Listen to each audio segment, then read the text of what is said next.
All right, so to begin, first you have to go to your courses in Schoology.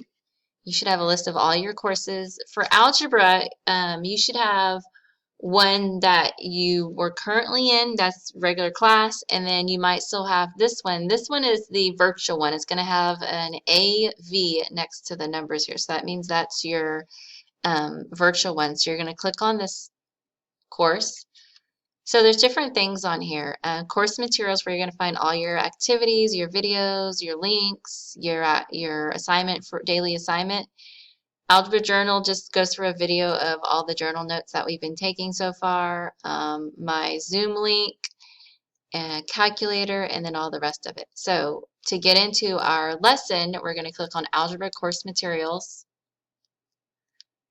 click on Second 6 Weeks, week of September 29th.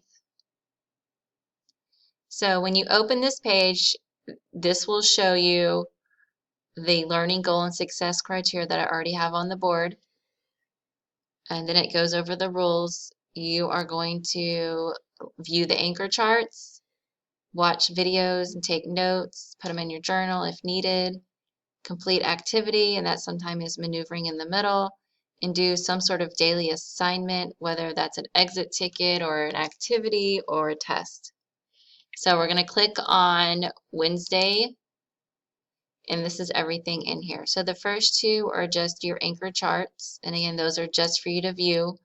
If you wanted to print them out, you could to look at it. The third one is the journal notes that we did in class. So the journal notes, if you wanted to print these out or write them down in your journal, this is what we're going to fill out right here, and this is what the video goes over today.